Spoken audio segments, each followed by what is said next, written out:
What's up, traders? It's Mark Sebastian, your only option. Today, I'm going to break down the week that was, and then I'll preview the week ahead.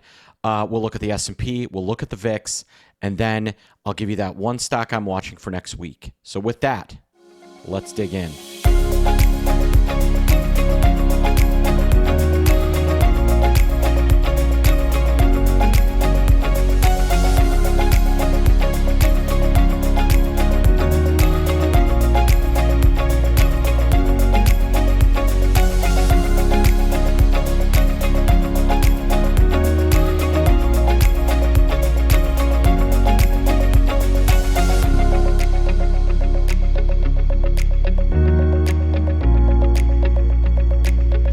Traders, kind of a boring day on Friday. I got to tell you, like nothing happened.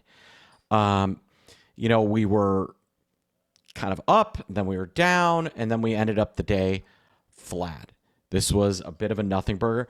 Not a bad little breather after closing at an all-time high on Thursday.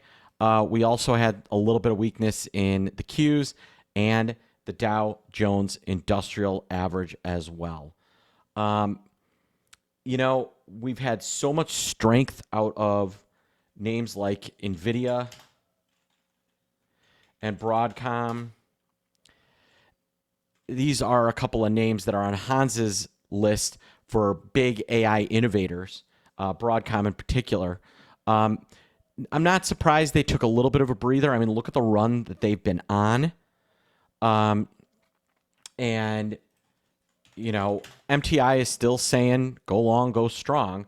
But you're going to have breathers even when MTI is showing strong green go. Another name that kind of caught my eye as a potential rollover, AMD, had a really, really nice run, nice little breather. Keep an eye on the chips. They've been so strong for so long. I mean, SMH has just been a beast. This ETF and its components have really been leading the market higher, been the strength. The rest of the market, not as strong. Yeah, the SPX is at an all-time high. Q's just off an all-time high. The diamonds, the Dow Jones Industrial Average, if you will, just off those highs.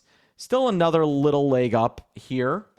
But again, the index that I think has the most upside is IWM. I want to show you the one-year chart here. Every other index is either at its all-time high or sitting there. IWM, the Russell 2000, typically the end of a rally is when it completely outperforms. Hasn't started to do that yet. There's another $20 in upside. Call it 10%. That is what I'm looking for. I'm using like TNA to play that. VIX. Back at 1640, pulling lower and lower. I think it is heading for a 15.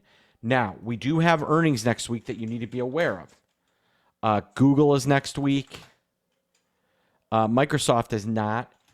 I'm just going through the big boys, but Google and Tesla are both next week. Those are going to be the big earnings everybody's watching, so stay on top of that. Earlier this week, the banks reported, and I got to tell you, got a little bit of selling out of JP Morgan.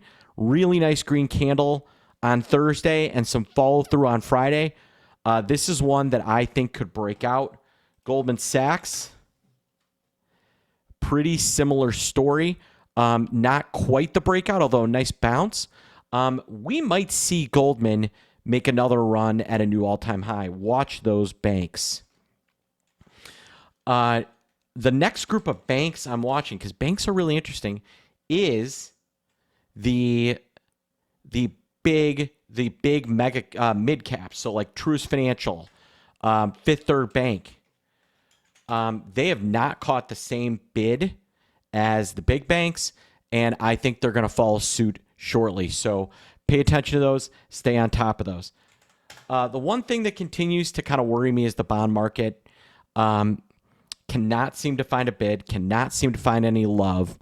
I'm thinking the bond market may, if we're going to roll over, it's going to be bonds. If we're going to make another big leg up, we need the bond market to catch a rally. We have the Federal Reserve coming up on the 30th.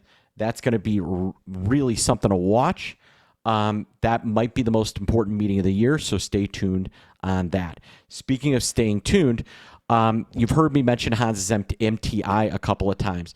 MTI is our roadmap for trading AI and really trading across the board. It tells us when it's time to not go, when it's time to ramp up, and when it's time to go in with both hands. If you want to learn about MTI and the next AI craze, you got to click the link in here. If you're watching me on YouTube, please like and subscribe, and I hope you have a wonderful weekend. I'm Mark Sebastian. I am your only option.